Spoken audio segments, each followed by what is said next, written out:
Paramus High School for hosting us this evening. We know that you guys have many great questions tonight, and we're not going to be able to get to all of them, but we want to hit as many topics as possible tonight. So please, if you have questions, feel free to raise your hand after the governor speaks.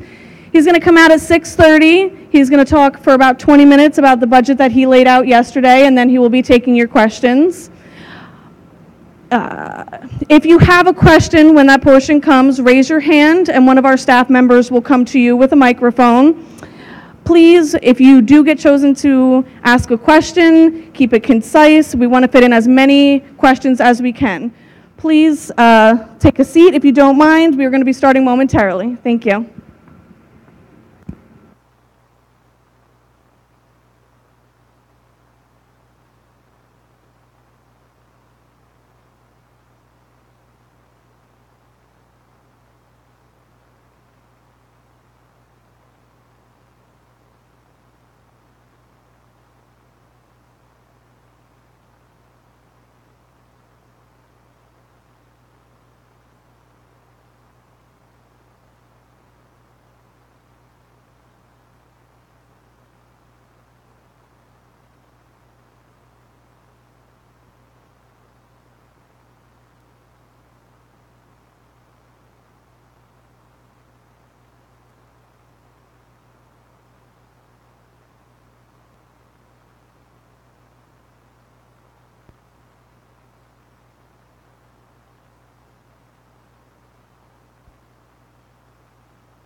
Now, please welcome your Assemblyman from the 38th District, Assemblyman Joe Lagana.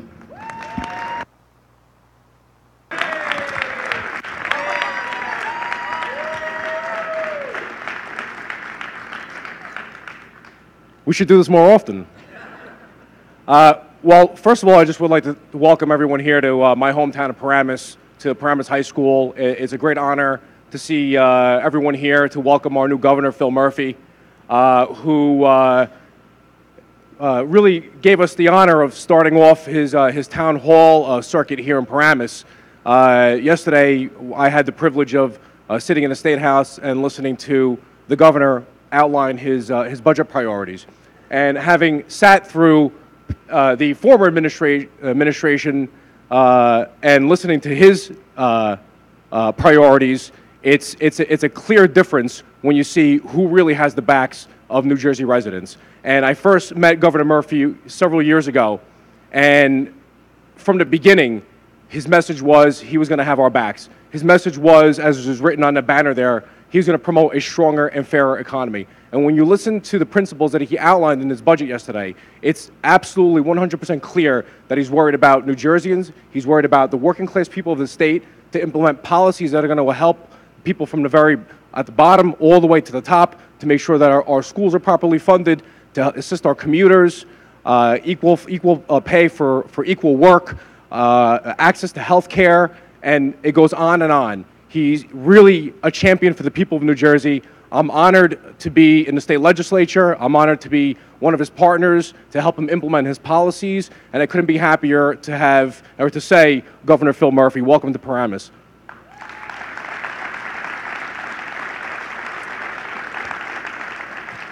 At this time, I would like to welcome my colleague in the 38th District, my friend and one of my mentors, Senator Bob Gordon. Thank you, Joe. Good evening, everyone. It gives me great pleasure to welcome Governor Murphy to Paramus and to 38th District.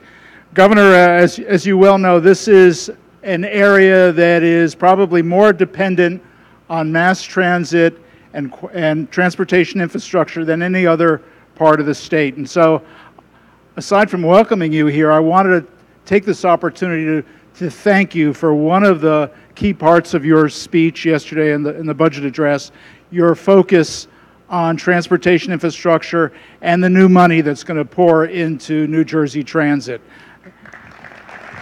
Long overdue, and we in the legislature look forward to working with you in building New Jersey Transit back to where it needs to be.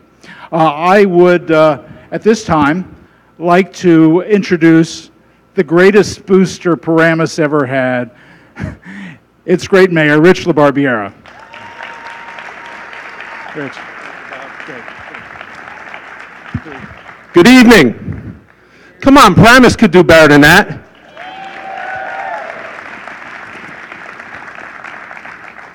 It's an honor to welcome all of you to Paramus, the location of Governor Murphy's first town hall meeting since becoming governor less than 2 months ago.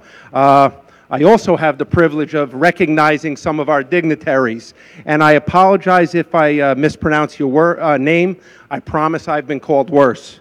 Mayors, Keith Kasmark from Woodland Park, Ray Truinsky, Demarest, Frank Carragmagna, Elmwood Park, Lisa Swain, Fairlawn, Mark Sockledge, Fort Lee, John LaBrose, Hackensack, Judah Ziegler, Leonia, William LaForette, Mawa, I stand corrected, Keith Muscagna, Park Ridge, Robert White, Saddlebrook, Thomas Giordano, Waldwick, Bill Hauser, Rochelle Park, John Roca, Hillsdale, Keith Kasmark, did I get you Woodland Park? All right, got you twice. We also have Senator Bob Gordon, Joe Lagana we heard from, Senator Nellie Poe, our county executive Jim Tedesco, and Assemblyman Clinton Calabrese. Welcome.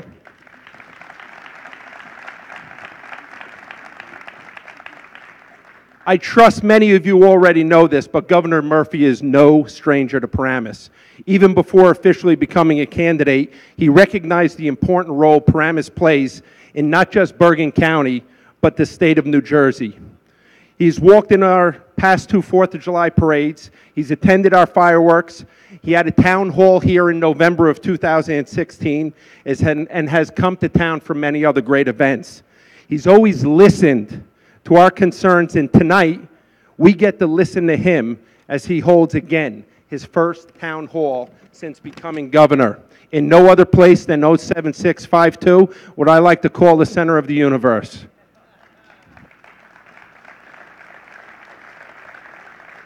I'd also be remiss if I didn't point out that 07652 sends a lot of money down to the state in the form of sales tax, so we're doing our share. We're always happy to welcome our governor and want to leave him with something special tonight. Like I said before, he's always in town quite often. So we have a hat. And it's a hat for not Phil, not the Patriots, but for Paramus. Thank you, man. Sorry.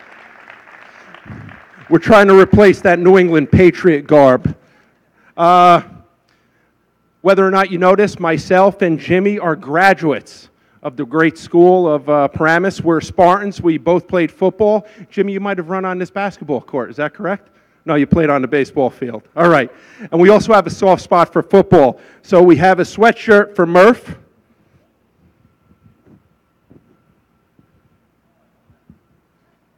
Murphy, number 1.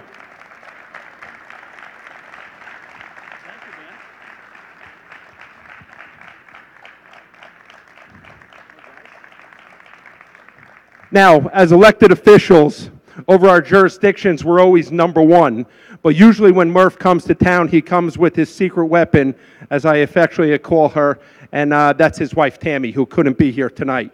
But we have presents for her as well, and these are for presents in the house. The first one is for the number one in the house, and that's T. Murphy. I feel like I'm a What's My Line? And his own T-shirt. There you go. You got that right. You order it completely right. Again, it's my great pleasure to introduce, before I introduce our great governor, a chance to introduce our great county executive, our former mayor and graduate of Paramus High School here, Jim Tedesco.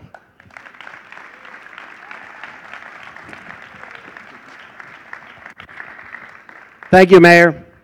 Ladies and gentlemen, if you'll all please rise, face the west, the bleachers on the west with the flag, and I'd like to all of you to join me in honoring America.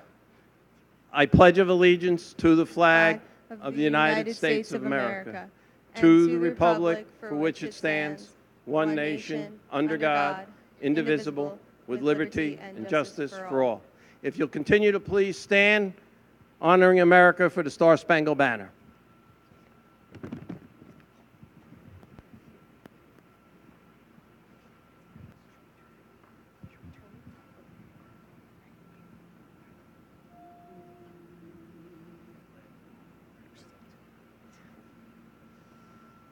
Oh, say, can you see by the dawn's early light what so proudly we hailed at the twilight's last gleaming, whose broad stripes and bright stars through the perilous fight o'er the ramparts we watched were so gallantly. Talked about me being a graduate of the school, and I didn't have a chance to play on this basketball court because it wasn't built.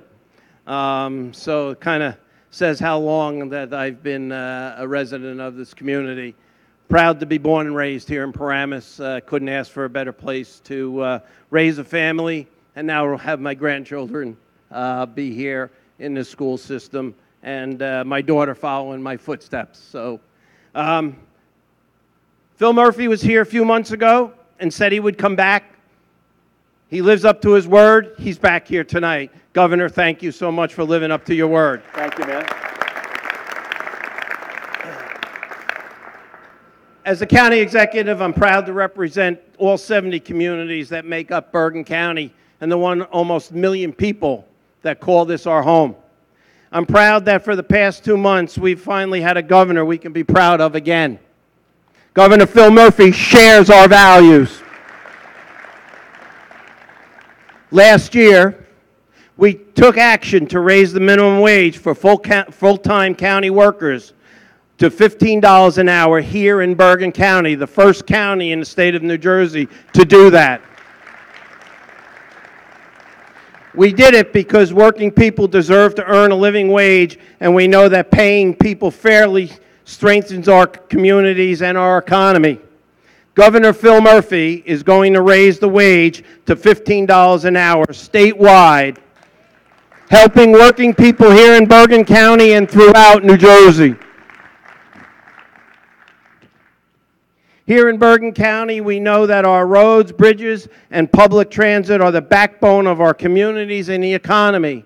You heard Senator Gordon talk about the commitment that Governor Murphy made in his budget. We live in one of the most well-traveled regions in the country. We have to invest in modern transportation, infrastructure, in an innovative public transit system because it is an investment in our quality of life, our business, but more so, our future. Governor Murphy is going to make those investments, and these projects are going to create and grow good middle-class jobs. As we build a better Bergen County, I'm honored to have a partner who is a forward-thinking progressive who puts people first. Ladies and gentlemen, it's my great honor to welcome to Paramus, for the first town hall since taking office, New Jersey's 56th Governor, Phil Murphy. Thank you, Jim. That was as good as it gets, buddy. Thank you. Thank you.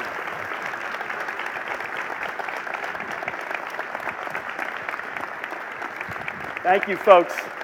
Thank you very much.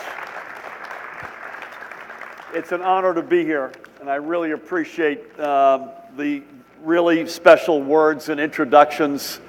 Mayor, always an honor to be with you, and the First Lady right beside you, so thank you for all you do for this great community. Jim, to you as a county executive and a dear friend, thank you for all of your leadership and everything you do for Bergen County. Senator and Mrs. Gordon, by the way, honored. Thank you for your very kind words. And Joe, where are you? Paramus' own Joe Lagana. So you guys are, along with Tim Eustace, you all have a representation in this district, which is extraordinary. We got Senator Poen from right beside us here, another extraordinary leader in the legislature as well, and lots of elected officials and great friends of mine personally here. I want to say, by the way, we won our election last year, but there are more elections this year, and this is not a political rally. This is my first town hall as governor. But I do want to say that Rich is on the ballot, Holly and Pat are on the ballot here in Paramus, and Jim and Tracy and Steve Tonelli, who couldn't be here tonight because there's a freeholders meeting due to a snow delay, are also on the ballot. So regardless of which side of the aisle you're on, although I'm huge fans of theirs, the key is to get out and vote and exercise your right. And I say that particularly to our young people. Elections have consequences, and every vote counts. So regardless of who you liked in the Pennsylvania 18th last night, you have to accept, I know who I liked, you have to accept that he won by 641 votes, I think. So that's not that many votes. So I plead, particularly in a high school, particularly with young people, elections have consequences. Every vote counts. Please make sure, folks, you exercise that right. Again, I know where I am, and I know the candidates I like, and a bunch of them are with us tonight. That's less relevant than everyone has to get out and vote. So I want to thank everybody. Thank you so much for having me back. One of my favorite communities in the entire state. It's a community that works, and there are many communities, by the way, represented here tonight. You got a lot of really good examples in Bergen County. There are 70 different communities, as Jim said. Bergen County's got more people, I think, than 6 states in the District of Columbia, as I recall. 5 in the District of Columbia. And it's made up of 70 extraordinary communities, and it's a county that works, and these are communities that work. So I'm honored you guys are also out here tonight with us. I want to thank 2 people who aren't here tonight. Chairman Lou Stellato. So I want to make sure we all give it up for Lou in absentia. And Rob, I hope you're listening. Chancellor Angela Merkel of Germany, who was sworn in today for her fourth term, a very close friend of mine, and one of the leaders in the Global Sanity Caucus these days, which we desperately need more of. And so she has been sworn in for her historic 4th term as German Chancellor and one of the great allies of the United States. Before I jump in, I've got 3 quick questions, if I may. First question, could you raise your hand if you either were in the room or watched the budget I did yesterday, the address I did yesterday, or you've seen or read a lot about it? Some of you. Okay, that's good to know. Second question, how many of you are in a room with me for the first time? Ooh, a lot of you. Okay, that's helpful. Including several members of my family, I noticed there. That's not true, but it sounded really good when I said it. So. Okay, last question, so that's helpful. Last question, raise your hand if you filled out your NCAA bracket. Okay, keep your hand up. Who do you have, sir? Who's winning it? Virginia. Kentucky. Virginia. Villanova. What? Syracuse? Syracuse is in. How the hell did they even get in this thing? Oh, my Lord. Michigan. Anybody else? North Carolina. How about over here? The Bonnies. Did they win last night? All right, so who do they play? Florida. That's an easy pull for them. They'll win that. Yes. The Mountaineers, okay? UVA. Yeah, my wife's on the board of UVA, so I got to be a little bit. Seton Hall. Let's hear it for the Pirates. Took long enough to get to the Pirates here. Anybody? North Carolina? Okay. June? University of Virginia? Nova. Okay. Sounds good. I think my wife's a graduate of the University of Virginia, and she sits on their board of visitors, but I think they've got a trap game. This whole basketball scandal knocked Arizona down a few pegs, and they're going to have to go through Arizona. That's my big fear. So we shall see. Okay, I wanted to get that off my chest because the whole reason we're here tonight is to talk about basketball. We are in a hoops gym, by the way. So let me just give you a few, if I may. I want to just sort of add a little bit to the budget that we submitted yesterday in the address that I gave yesterday and give you a little bit more color, if that's okay. A little bit how we got to where we got to, and I feel really good about where we got to. And then let's throw it open for a few questions. Does that sound all right with everybody? Does that work? This goes back almost a year, and it validated a sense that I had developed over the course of the past several years. But if you get a chance, and I'm not shilling, I'm not promoting this, but there's a report that McKinsey, the global consultancy did, called Reseeding the Garden State, as you would reseed your garden. Reseeding the Garden State. It came out, Lodi, nice to see you, always a pleasure. It came out last summer. I highly recommend it. It is largely focused on the innovation economy in our state, but it makes some observations that are certainly relevant to the innovation economy, but are more broadly relevant. And it basically has three observations. One is New Jersey was dealt an extraordinary hand in terms of our God-given assets. Secondly, we have horribly misplayed that hand. But the good news is, and they give a little bit of a recipe book, if we do the following X, Y, and Z things, we can reclaim that hand. We can play that hand to its maximum potential. Again, we got a really lucky pull, whether it's in human talent or our location or you name it. Secondly, we've blown it. But the good news is it's not too late. And I wouldn't be standing here if it were too late, and we wouldn't be in this arena talking if it were too late. Our best days are ahead of us. But we have to make investments. We have to make the right decisions. Some of the underplaying of our hand has been going on a long time. Our pension crisis has been building for 20 years. I was the chair of the original commission on pension and health care benefits for public sector employees. Esther, nice to see you. Todd, I see you back there, by the way. This has been building a long time. But there's particular acceleration of the deterioration of our state over the past 8 years. And that is, I believe, in my personal opinion, is that is because we were governed with a particular narrative. And that narrative was anti-government, so spending and departments and personnel numbers were cut. It was anti-tax no matter what, including lots of tax gimmicks that look good on the surface to feed some no new tax narrative, but crushed us. And thirdly, our soul, our progressive who we are as a state, got ripped and moved about 3 standard deviations to the right. So again, it didn't start in the past 8 years, but our situation deteriorated at a much faster clip over the past 8 years. And the folks who have paid the biggest price, and I'm setting the stage here because it's one thing to talk about how we got here. The bigger question is, what are we going to do here and going forward? And that'll be the bulk of what we talk about, I hope, tonight and going forward. But the folks who paid the biggest price are the middle class and those who dream and look up and aspire someday to get into the middle class. That's where the price has been paid in this state, and in many levels it's been a devastating price. Now I asked you how many of you are in a room with me for the first time, and I'm going to do a quick side piece for 2 minutes, and forgive me for Jim and Rich and Marianne and others here who know me. And I want to say this, if you don't know me, this is not abstract.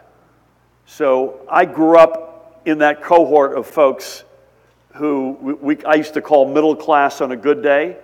Others would call it working poor. There's an acronym that the United Way has promoted, I think, quite well, called ALICE, Asset Limited but Income Constrained. That's who I was growing up.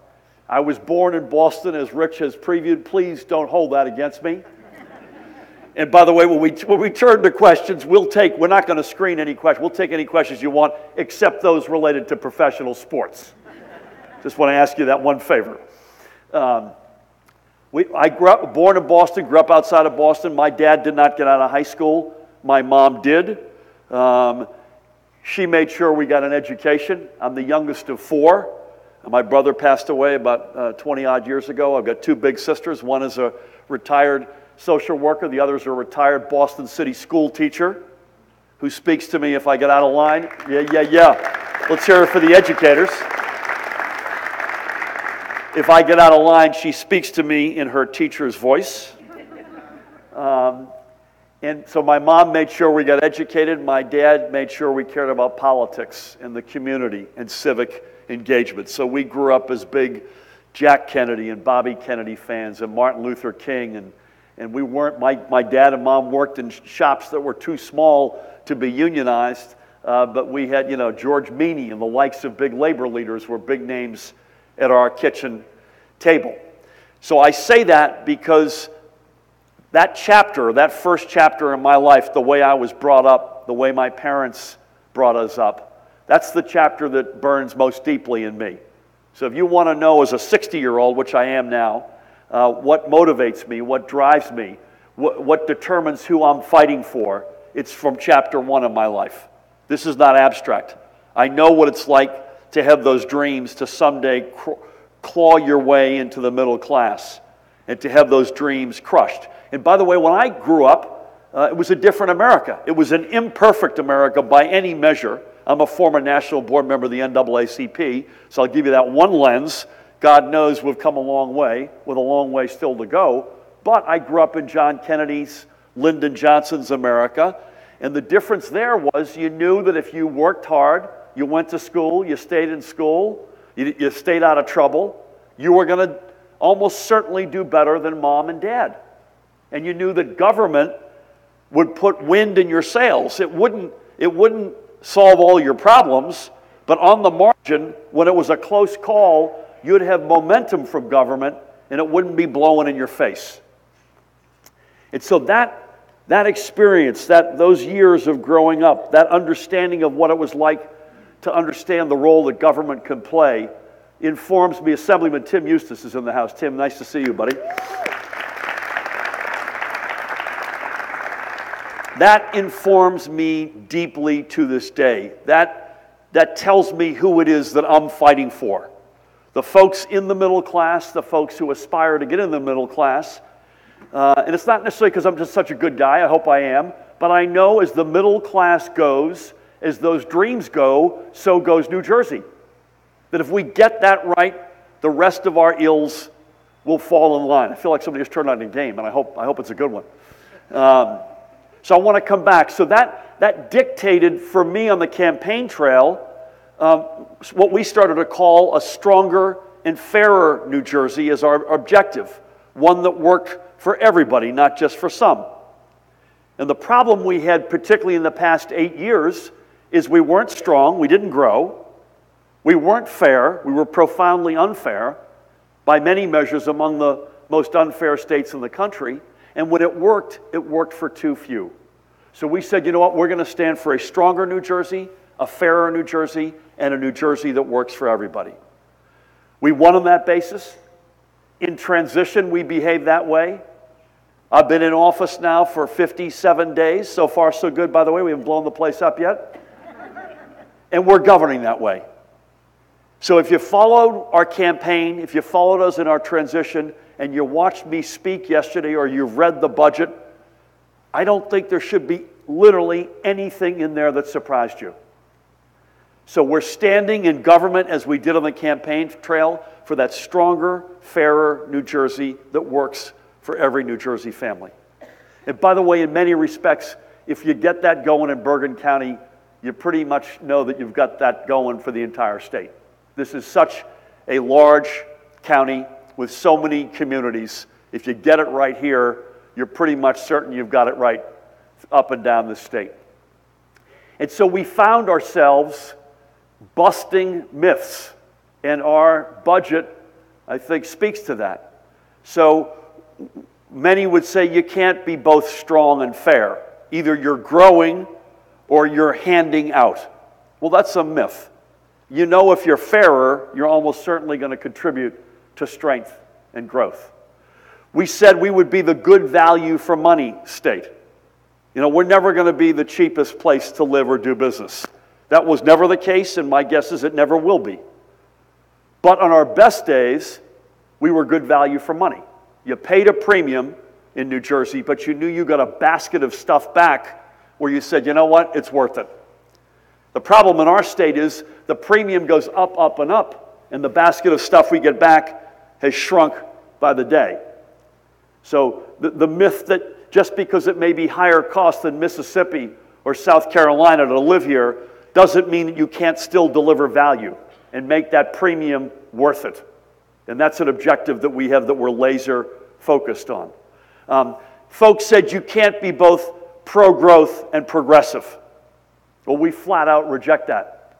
We believe with all our hearts you can be both. You can stand for the right things, and you can grow the economy. And we are laser focused on doing both. And just because you do one doesn't mean you can't do the other. And I could make the further argument, if you are progressive, and I'll make it in a minute, you will contribute to your growth. But those two ideas lean, in fact, on each other. And they're additive with each other. And so we put forward a budget yesterday that speaks to a lot of what I've just described generally. I've had a remarkable sort of light bulb over the past months, if not a couple of years. And I want to sort of walk you through what that is conversations on the one hand with countless families who are living here and either happy or they're frustrated, or families who are considering coming here and are not here yet, and maybe even some cases with families who are sadly leaving here, and asking them what elements contribute to the decisions you make as a family as to where it is that you want to raise your kids and stay through retirement. And then the remarkable piece is I've had conversations with companies, businesses, both big ones, among the biggest in the world, and small startups. And I've had the same conversation. On what basis do you make your decisions about where you're going to put your roots down? You know, why do you stay here? Why would you like to come here? And the remarkable part is the list of factors between the family on the one hand and the businesses on the other hand are almost identical.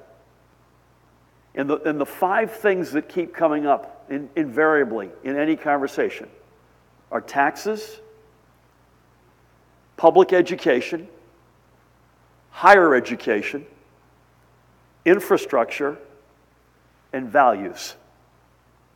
You got that? Taxes, public education, higher education, infrastructure, and values. Values as in, what do you stand for? So I want to, before we throw it open to questions, tie those five observations back into what we said yesterday and how we intend and hope to govern this state. Taxes, particularly property taxes. We have a crisis. We got to do something about it. And by the way, the federal tax bill has made our crisis worse, not better. There's really only one wrinkle in that tax bill that is a good thing, and that's something called opportunity zones.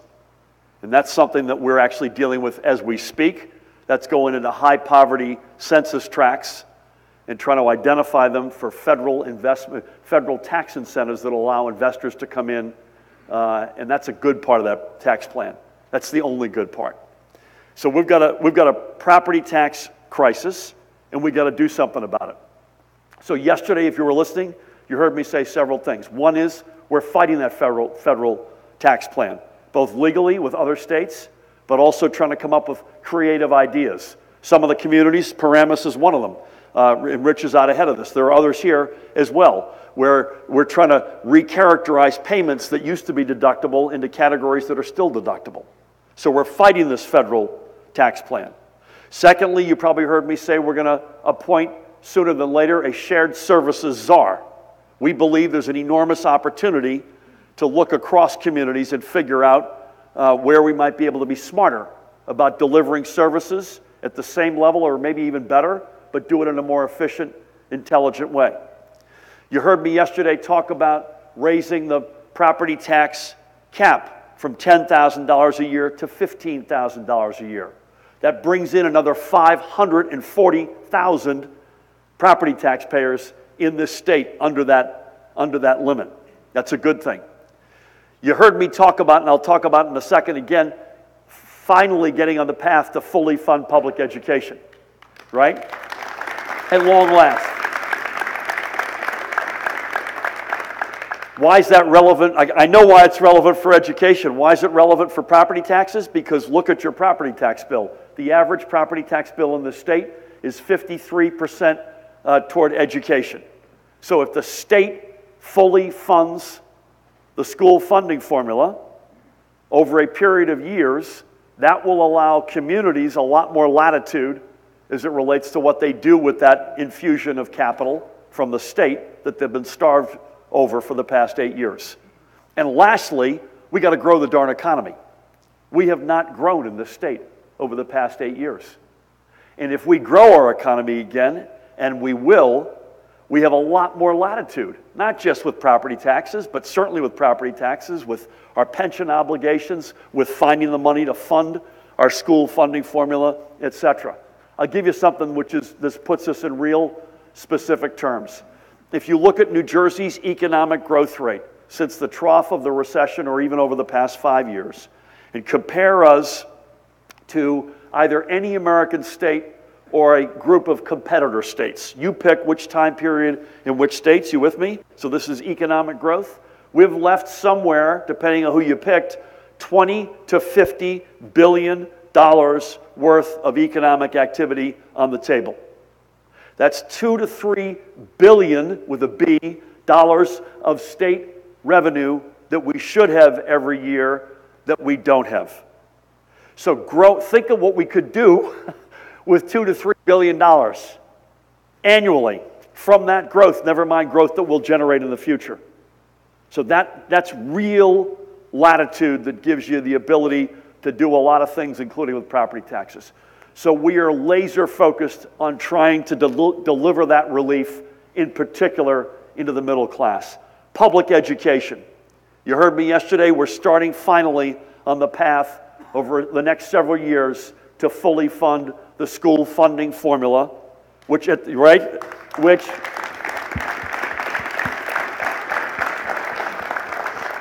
time it was unveiled 10 years ago was viewed to be a national model. A national model. It's been underfunded over the past 8 years by $9 billion. We will begin the journey to fully fund that. You will have seen in the budget or heard that we're putting a serious amount of money to begin the path toward universal pre-K education in the state of New Jersey. You will see that we're putting a major down payment such that over a period of 3 years, we will have free community college for everyone in this state.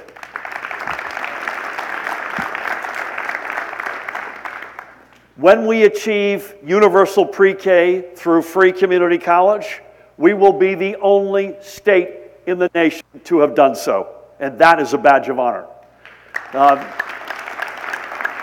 You'll also see that we talked about 3,500 new tuition assistant grant awardees, $1.5 million into the Education Opportunity Fund.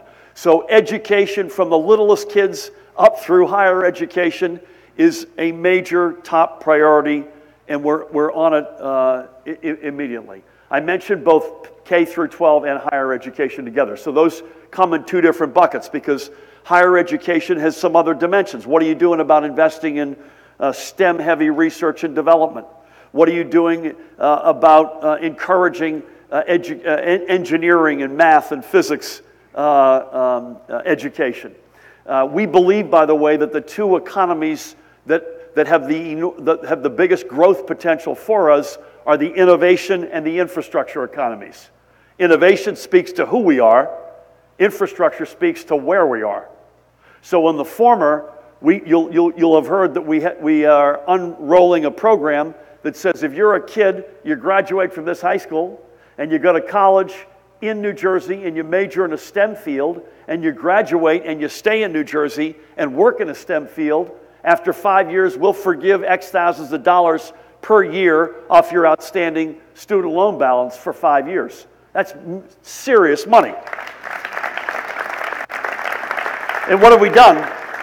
We export the nation, we lead the nation rather in exporting high school seniors per capita. And if that weren't enough, we lead the nation in exporting college seniors per capita. So what I've just said, if it works, it keeps the kids in New Jersey. I'm a dad of 4. I hope that works in my household. It keeps them going to school here. You've got them studying in an area that you want to emphasize, and then you keep them here to work. So we got taxes, we got public education, we got higher education, infrastructure. Senator Gordon mentioned this. We announced yesterday a historic investment increase in New Jersey Transit of an increase of $242 million. At long last. And by the way, NJ Transit had been starved. It was cut by as much as 90% of its funding during the past 8 years. And money alone won't get this done, right? So we need new leadership. And we've begun down that path, and Bob knows them both. Our Department of Transportation Commissioner is a national rock star in the area of transportation, Diane Scacchetti. And her executive director of NJ Transit is a guy from the private sector who's got 30-odd years of experience, and they're building their team around them. But we've called for an audit. We've already gone out and borrowed or brought in 40 more cars. We need to hire a ton of people. The cupboard is bare in certain areas. We had no parts in our spare parts inventory. So when a car broke, it was literally out of business for hundreds of days. I talk a lot about New Jersey as America's #1 turnaround story. I think within that story, NJ Transit is New Jersey's #1 turnaround story. It won't happen overnight, but let there be no doubt we are all in and laser focused on both rail and bus commuting. Now that also includes the Gateway Tunnel, which we must, right?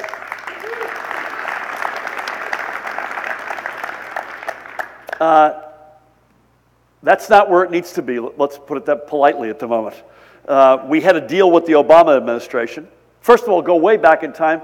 The ARC Tunnel was canceled 8 years ago by my predecessor. That would have been opening this spring. Okay? That would have been the first tunnel under the Hudson River in over 100 years. Mark knows a thing or two about dealing with the prior administration on transportation matters. But that's a decision we're going to pay a huge price for a long time. So we got to find the money. The Obama administration, the federal government's got to come here in a big way. They had signed up for it. We're not getting the progress we need to get with the current administration in Washington. I'm confident still. It's got broad, almost unanimous, in fact, it has unanimous bipartisan support in our congressional delegations, not just in New Jersey, but in New York and other states around us.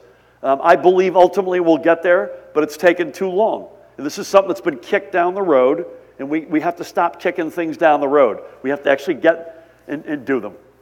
So, getting property taxes under control, investing in public education, investing in higher education, investing in infrastructure, and lastly, I mentioned values before we throw it open. Bless you. Increasingly, when you talk to families or businesses, and for me lately it's been even more businesses, the weight that is being put on values is going up, and it's going up meaningfully.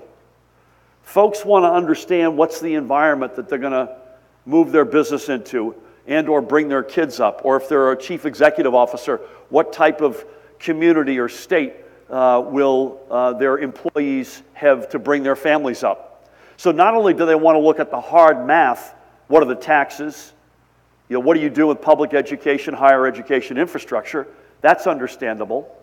But increasingly, folks are asking, where are you on women's health? Do you fund Planned Parenthood or not? As an example, we had 8 years where it didn't get funded. A few weeks ago, we funded it, and we put it back in the budget, as we will every year. Where are you on your immigration policies? Is it a sensible set of policies? Is it a set of policies that encourages flourishing, safe cities? That question gets asked a lot. Where are you as it relates to our LGBTQ brothers and sisters? How enlightened are you in your laws, in your policy, in your leadership? Where are you on the environment? Is this something that's important to you? Are you going to fight offshore drilling?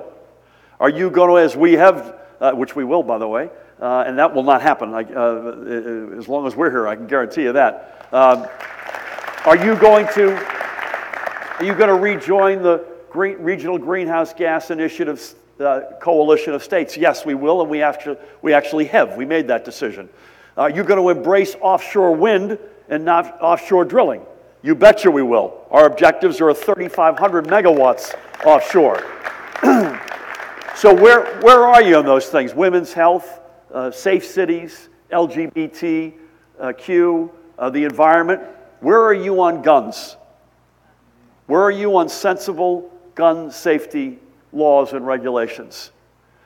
And so we all know that there are companies, some of them are the biggest in the world, that are looking for their headquarters, looking to put their roots down, looking to expand their businesses. And so increasingly, when we engage with these companies, we say, listen, I'm not going to take a specific shot at any state, but I will in private if you'd like me to, Tim. But listen, before you go to state X, have you asked the question, where are they on women's health? Where are they on LGBT? Where are they on guns? Do they want to give, do they believe they should give guns to their teachers? You should ask them that, because we don't in New Jersey. That's not going to happen here.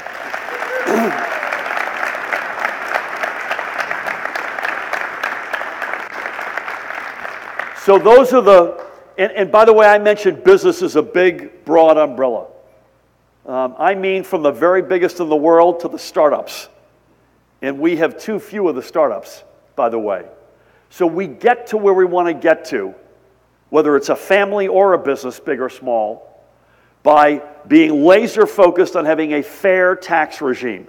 We're never going to be the low-cost place to live or do business, but we can, again, be good value for money. I believe that with all of my heart. And I know because other states that compete with us are that today. Look at Massachusetts, look at Northern California. They're highly regulated, they're high-cost places to live, but you get an enormous amount back from it. You say, you know what, it's a premium, but it's worth it. So focused on getting that fair balance in taxes, all in on public education, all in on higher education, all in on infrastructure, and head of the American class as it relates to values. That, to me, is the formula that keeps our momentum going, that attracts the families and the businesses and or retains them, gets us back to growing, makes us stronger and fairer. Now, before I turn it over, where are the folks who sang the national anthem? Are they still here? They are not. They were extraordinary, by the way. We got to give up in absentia to them.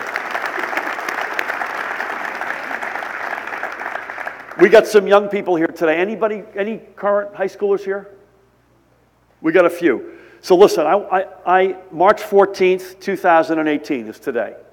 I don't know why this hit me. I was thinking about 50 years ago today and 1 month ago today.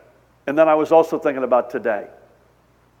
So let's salute you folks who stood up and today in this school and in schools around this state and around this country and set a role model for the rest of us. As you stood up, you peacefully and safely walked out.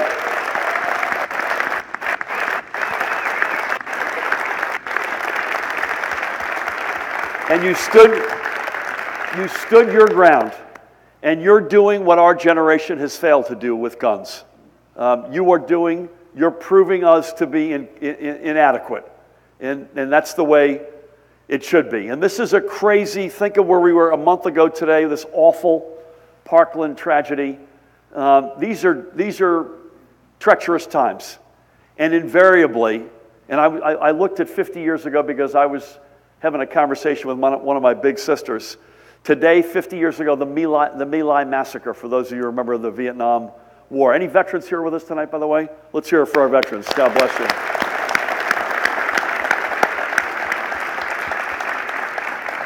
But ironically, 50 years ago today was also the day that the Southern Christian Leadership Conference, under the leadership of Martin Luther King, made the decision to stand up for the civil rights, not just of African Americans, but all impoverished, was the word they used, Americans, which was an extraordinary step 50 years ago, all right? And as usual,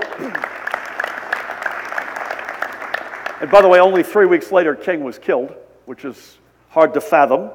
So it's going to be the 50th anniversary of his passing in early April. But then and now, the next generation are leading us to a better place. You know, so many of the elected officials here, I know because I've spoken to you, and I'll speak for myself, are doing what we're doing for the next generation, for the generation that will follow that. Not all of what we do in New Jersey in my time or in any of our time will come to bear, will bear fruit in the time that we're there. That's not why you do this. Some things are urgent and immediate. You have to be on them. But other things, you're planting seeds that will grow. A friend of mine has a firm called Copper Beach Strategies. And I said, is that your favorite tree? And he said, no, it's not my favorite tree, but it is the tree that by definition only matures in 100 years. So that by definition, what you're doing has long generational impact. And that probably typifies why a lot of us are in public service. This is a long game. We're trying to reset, again, some things that are immediate, but planting a lot of seeds that our kids and their kids will benefit from. So we're in it for them, but let there be no doubt, as was shown today, as was shown at Parkland, has been shown over the past month, was shown out of the chaos of 50 years ago, they're in it for us. They're setting a role model that we can learn from, and let's never forget that. With that, I'd love to take some questions. Thank you all. Thanks, Governor. Before we get to the fun part, I have a couple of guidelines for the night. Number one, we have so many... Samantha, come on up. We have a lot of questions to get to tonight, so if you would like to ask a question, instead of shouting out, if you could raise your hand now, and a member of our team will get a mic to you.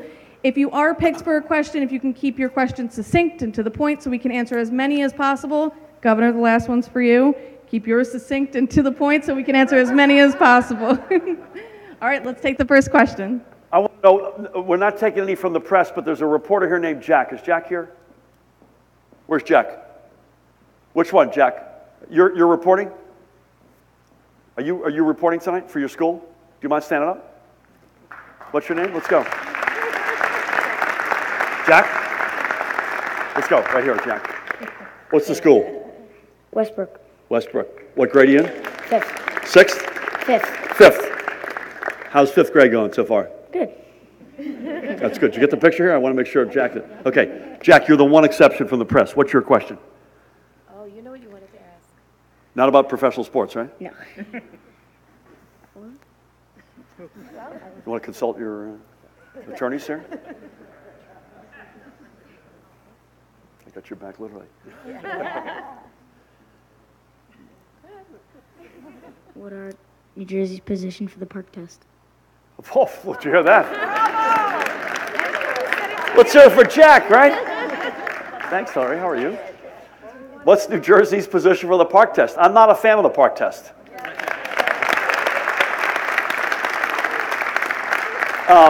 And so our Commissioner of Education, who is, I think, still acting, by the way, thank you very much for your help here, has said that it's baked in the cake for this year because the decisions were made a long time ago. But he's putting a group of interested parties together to try to figure out a smarter, better way. As I mentioned, I'm not only a public school product myself, but I mentioned my sister was a teacher. I'm not convinced that the high stakes testing is the way to go. The feedback loop is too long. There's too much of a run-up to getting ready for it. Too much teach to the test and not learning based. So I want guys like you to be tested. Let there be no doubt about it. But my preference is shorter feedback loops, maybe more frequent. Give the educators in the classroom a lot more say in terms of how you do that, and focus on what it is that we want guys like you to learn, as opposed to, okay, you got to get it for this particular test. That's my quick answer. Does that sound all right? Let's hear it for Jack. Brianna, who do you have? Brianna's going to hand a microphone out here. Can you say who you are? Joe Gordia, President of USW Local 750. Joe, I love you, man. How are you, pal? How are you? Nice to see you. Good to see you, Governor. What do you got? I think you can pull that back a hair. I don't think you have to be that close.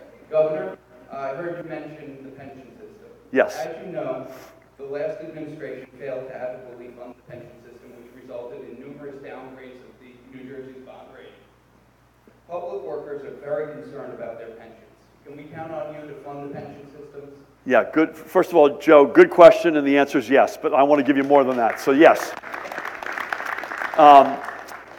So on this one, in fairness, and I've been pretty tough on the past 8 years, this one started a long time before then. So this one really started to unravel 20 years ago. And that we have to be honest about that. We announced yesterday that and by the way, I don't have a magic wand. I can't get from here to there overnight, and we never said we could. But we believe with all of our hearts that the state has to own up to its side of the obligation. So we announced yesterday an all-time high investment in public employee pensions of over $3.2 billion.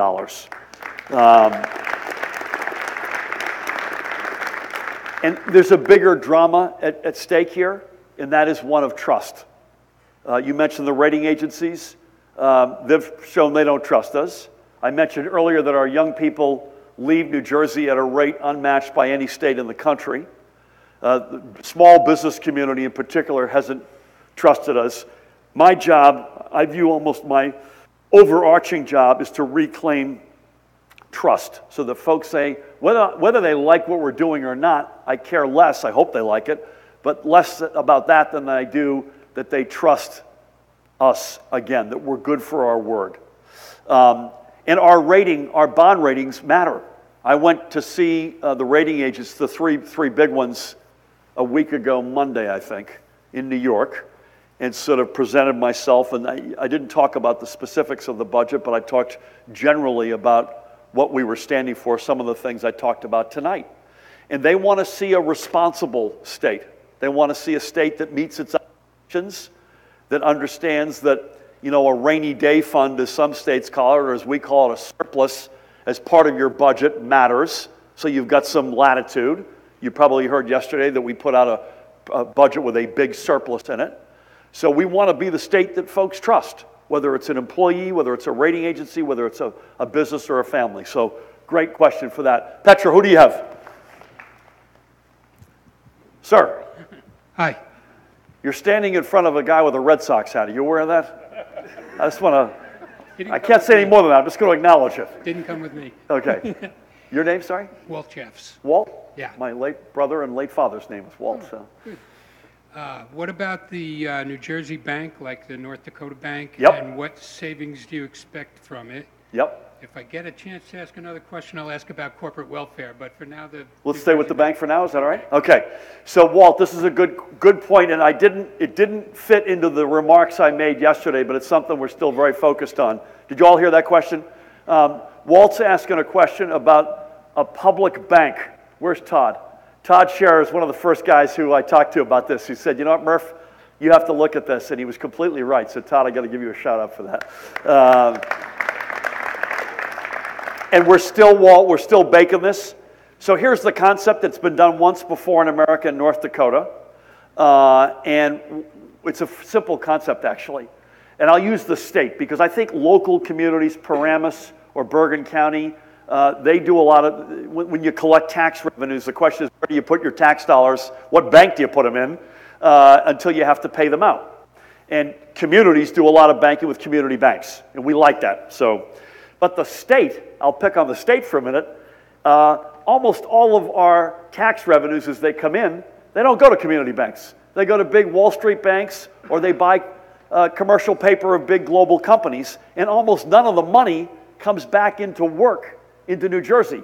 Somebody said, you're prioritizing infrastructure. I was on the campaign trail. I said, yes, I am. I said, well, this particular bank is doing a lot of infrastructure investments. I said, well, that's good. They said, yeah, that's the only problem is it's in Japan. And so the concept is at least make the state and maybe encourage communities or counties, but of their own free will, to take those tax revenues that we get in and put them in a bank in New Jersey. The People's Bank of New Jersey, for lack of a better title, Mayor. It sounds a little bit like we're going to the People's Republic of China there or something like that, but the People's Bank of New Jersey, owned by us, and that bank's mandate is to do all of its lending in New Jersey. Now, savings, I'm not sure about the savings. We've talked about 3 lines of business. Affordable college student loans, which North Dakota does really well directly, and then 2 other lines that would work with community banks. Small-scale infrastructure and small business loans. Now, savings, I think of it less in savings than I do in the impact on the economy. Bankers will tell you for every buck you lend into an economy, you got $1.50 of real economic activity. So if you put, and we have a lot of tax revenues that come through the system every year, if you just imagine for the sake of a rounding number, $1 billion of money that is now going to some Wall Street bank that would go to the People's Bank of New Jersey and then is lent entirely in New Jersey, if you lend $1 billion, you get $1.5 billion of economic activity. That's probably a couple $100 million of state revenue. That's real money that we need. So it's an idea we still like. We're working with the Economic Development Authority, which we think is the right place to start. More news to come on that one. Thank you. Hillary, what do you got? Good evening. How are you? I'm Cynthia Rice. Cynthia. Hi, I'm Cynthia Rice. Phil Murphy. I got my running shoes on, Cynthia. I know, you're doing just great. In case we take heat, I can get out of here quickly. You're doing great. In my day job, I am Senior Policy Analyst at Advocates for Children of New Jersey, our state's largest multi-issue child advocacy organization. Based where? Newark, New Jersey. Love that. But we're a statewide organization. The reason why I come here is today, all day, I spent the whole day education testing service at a conference celebrating the 20th anniversary of Abbott Preschool. Bless you. And we listened to 6 hours of understanding and hearing the benefits of quality preschool. Yep. And the trajectories of young children's lives that have been changed before that. So I thank you. You know that more than poor children live outside those districts. And so we were thrilled to death to hear about the funding for expansion. The other thing is that your commitment to working poor families, whether it's EITC increase, whether it's the child independent care tax credit. But one thing that's missing that I want to bring up is that for 10 years, our child care subsidy system has been starved, absolutely starved, particularly for infants. In fact, our child care subsidy pays for $3.50 a day for our providers. Now, I know your kids are older, but all of us as parents, you try to find somebody to watch your children. Yeah. $3.50 Believe me, I still need someone to watch mine, trust me. Right. So what I'm That's trying another to story. say, That's another town hall. In fact, when compared to what we pay and what the federal government says we're supposed to, we're the lowest in the nation, lower than Mississippi. So I'm asking you for this commitment. This This is not like picking up transportation. No, I hear you. But we have to solve this problem. There are too many families in your chapter 1, and they can't get out of that chapter. Great point. Matt, you with me on this? Matt Placken, who's our former head of policy as chief counsel. Great points, and we will look at it. You mentioned, a number of things that I mentioned, stronger and fairer economy, and you buzzed through a couple of them. In our budget, we've got an increase in the earned income tax credit. That matters. Mr. Chairman, nice to see you, buddy. A child dependent care tax credit and an increase in minimum wage over a number of years to $15 an hour, which we will get to, and earned sick leave for everybody in this state were 4 items on our list. I got to come back over. Anybody got a mic over here, Samantha? I don't want to leave parts of the room. Rob, go ahead. What do you got? Sir. My name's Nima Raimi, and I'm a senior at the high school. Good for you. What are you doing next year? Do you know yet or not? Yeah, I want to go to business, sales and marketing. Good for you. But before I ask my question, I just wanted to give a round of applause to the men and women here tonight, the police officers. I love that. Absolutely. Yeah, good point. Yeah, they're a big part of our community, allowing us to be safe. But my question is, in New Jersey, if we could, for the school safety, have perhaps 2 or 3 officers in the town, like in the school, that could like pop in classes. That way, it would foster better relations with our generation and the police. May I? I'm going to borrow this, Rob, for a second. I'm going to ask Rich to talk about this because I think Paramus works is a great community in the state, and its police force is among the finest. And amen to that, right? A couple of comments on how you're dealing with the specific question of school safety in town. Absolutely. This is something that's been a priority for us for quite a while. And as you point out, our police department, I like to consider is second to none. And in response to the horrific act last month, I guess a lot of people are starting to talk again and questioning school safety.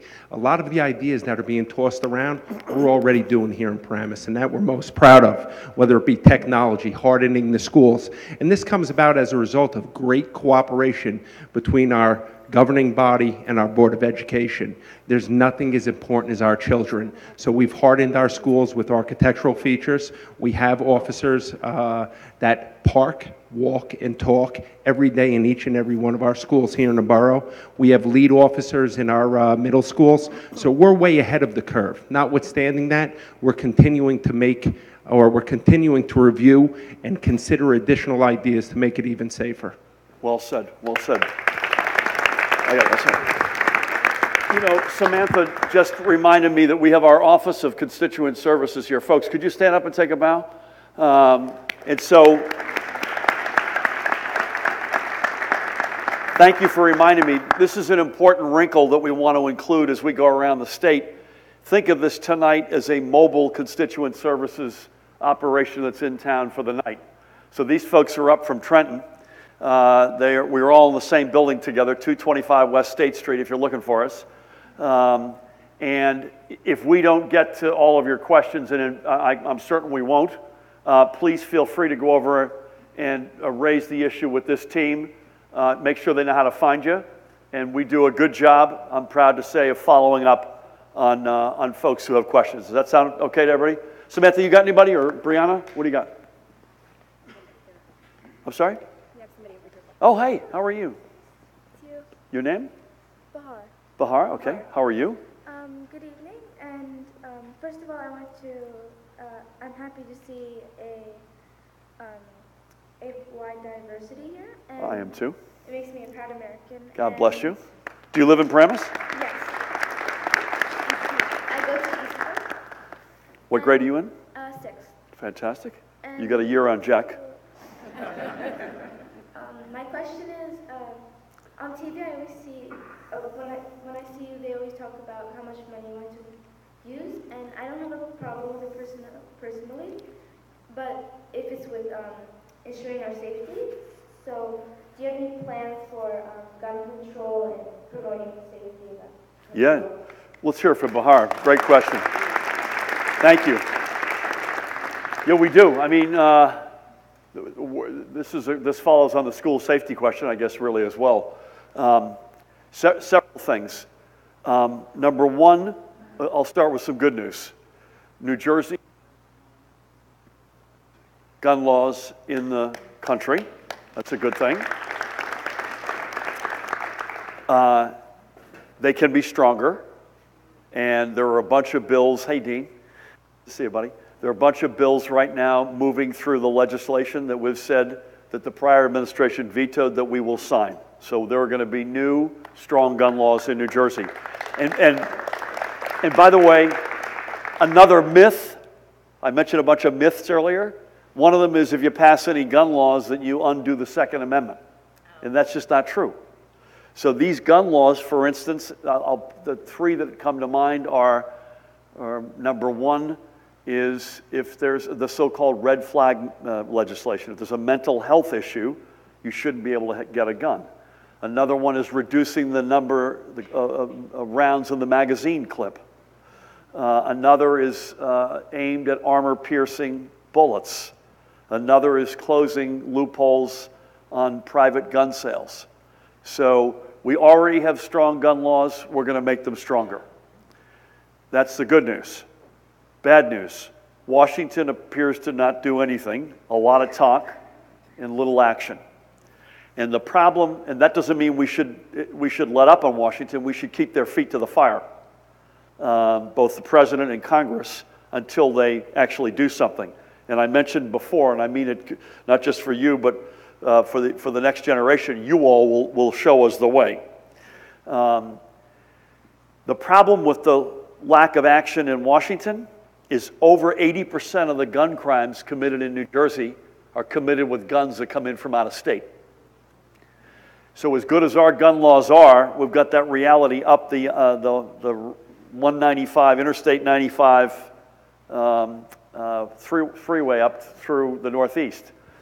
So I came up with an idea about a year or so ago, which we've actually now pursued, which is to form a coalition of other states to try to do a better job of tracking down illegal weapons, trying to do a better job of sharing intelligence and information, trying to do a better job of research, particularly at our state universities. So we launched something called States for Gun Safety. It started out with New Jersey, New York, Connecticut, Rhode Island. It's now picked up a couple of other states in Puerto Rico.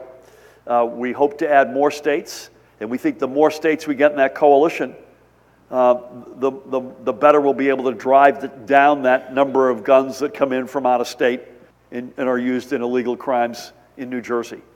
So there's a lot to do. It's just maddening that we haven't done more as a country. And so in the meantime, we're going to stay on it at the state level to do as good a job as we can to build a better bridge until that better tomorrow when our country does something. Great question, Bahar. What do you got? We're trying to bounce around here. Hey, sir. Good evening. I got to watch your presentation, and I'll tell you, it was music to my ears. Oh, good. What's your name? Richard Snyder. I'm from Ramsey. Richard Philip Murphy. And what resonated for me is you made sense on whatever the topics were. You spoke sense. And what concerns me is that many of the other people in the room with you yesterday have lost their perspective of good sense under the cloud of partisan politics. And I don't know how you're going to fight that, but I hope you have the fortitude to do that. And if you want a very experienced volunteer, you're my man. I love that, Richard. Come on, man. Listen, I am... Richard ought to be doing this town hall, not me. I have been asked that a couple of times today, and I'm an optimist. I was born an optimist. I wear shamrock pants for St. Patrick's Day, and someone said, "Where'd you get the pants?" I said, "I was born with these on." So I'm a glass half full guy. We're coming from a very different period to a different period, from something to something that's very different.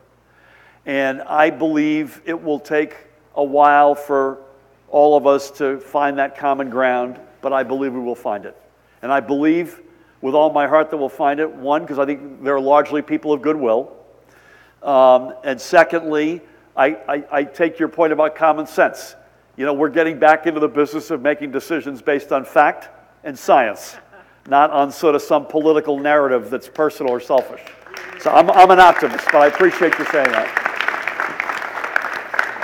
Petra. Hi, Governor. I'm Marie Creste. I'm a school librarian here Hi, in Marie. Paramus. In Paramus? In Paramus. How are things in the library? Great. As you know, it's a great community, and we have an outstanding school system. So just on behalf of our teachers, I would like to say thank you for that funding, including our pension and the funding. Thank you, ma'am.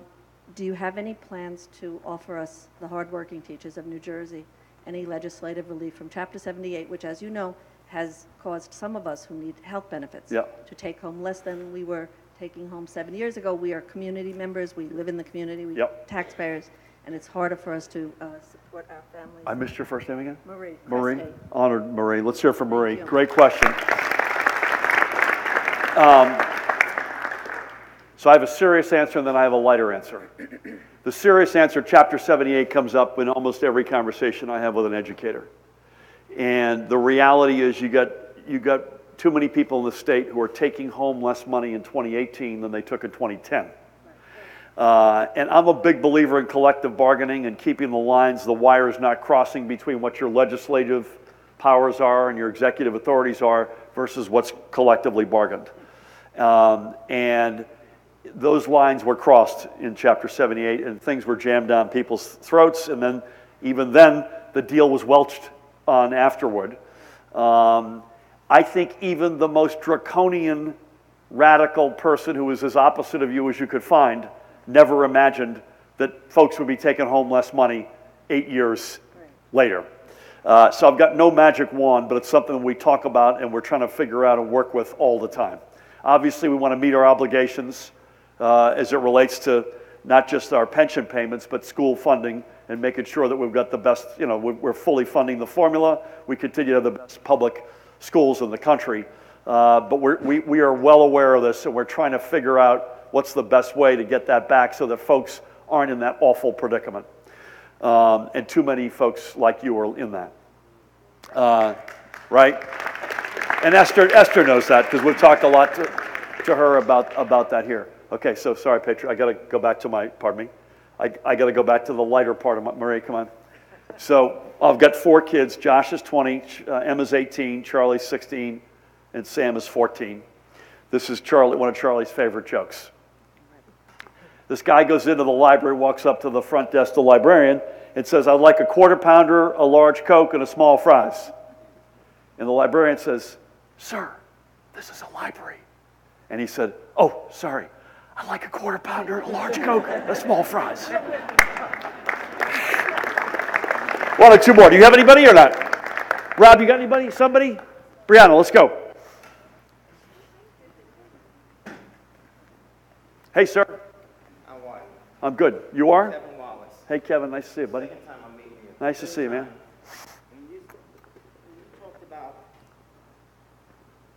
Americans who went through things. I come from the South Bronx. Yep. I went to East Harlem. We went to school, we had a degree, we worked, we raised 3 children. I'd like to thank Tim Eustace, Jim Tedesco, for the opportunity to work. As this young lady said over here, that we're working with child care. I work with child care. And I'm hearing you, please. Yep. They need help. We just got a short raise in the providers, okay? And I talk to people every day. I might get more calls than Tim Tedesco. And I talk them through how to get through this. The Yep. reason being, I came from the South Bronx. I Yep. came from East Harlem. Yep. I know what it is. Where do you work? I work in the office for children. And where do you live? And I live in Bergenfield. Good for you. So Logano and Tim Eustace are my representatives. I really want to see us be more inclusive of everybody. Yep. We should be. Yep. Okay. One of the things from the union standpoint, that I'm a union member. Okay. I want to see your former presidential boss had said he was for collective bargaining. And I want to see our collective bargaining done in such a way, okay, that not only do our members feel good about it, but they show it.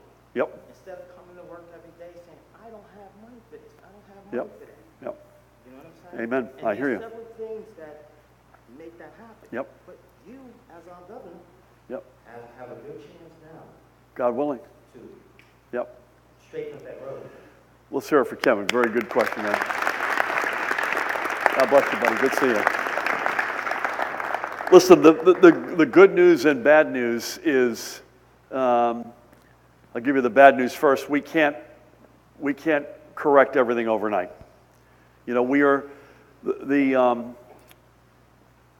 it's funny, there were 2 governor's races last year, Virginia and New Jersey. 2 states I know well. I live in New Jersey, and I'm proud to call it home for the past 20 years, and my wife was born and brought up in Virginia. In Virginia, the guy who got elected, a really good guy, was the lieutenant governor to a very popular Democratic governor. And they're each in their own right really talented. And the new governor, Ralph Northam, is trying to extend and amplify and put his own imprint on, has been a successful run. Our case was dramatically different. I think there could be fewer, starker differences between one administration and the next there is right now in New Jersey. I suspect the guy or gal who succeeds Scott Walker in Wisconsin, and I hope that happens sooner than later, would have a similar reality. But this is out there in terms of what we stood for in the past 8 years and what we stand for today. And all I can say is we can't turn that reality overnight. So we believe in collective bargaining. We believe in organized labor. We believe in a social safety net. We believe in that government needs to be there for the folks who have nowhere else to turn. That's the whole notion. The moral Lou Stellato, what's he call it? The moral authority of government, the moral imperative of government, which is a Hubert Humphrey notion, which means it's not just a bureaucracy. It has a moral authority. It exists for a good moral purpose to help those who have no other place to turn. And so I'm with you. Please know that I know the journey that we're on and the direction that journey needs to take. Know that our heart's in the right place, but also know that we're going to need to have some amount of measured or patience to get there. And as I mentioned in passing, and I should have mentioned it earlier to one of the earlier questions, you will see us getting at some of this stuff immediately. Minimum wage, beginning that move, earned sick leave, child dependent care tax credit. Dependent care, by the way, dependent is a word that we throw around sort of willy-nilly, but I can't tell you how many people I know, and I suspect you do as well, it's not so much they're taking care of their kid, but their parent or grandparent. And they're having to make these awful decisions about, do I stay home and give the proper care, or do I get to work? Earn sick leave. People who feel if their kid is sick and they don't show up for work, they're going to lose their job. Or their choice is if either I stay home and get better, or I go to my child care job and make the kids sick. None of that's acceptable. So we're starting that journey to a better place. It won't be overnight, but with all of our help together, we will get there. Thank you all so much for having me. Jim said I came back, and I will continue to come back. Thank you all, Paramus, everybody.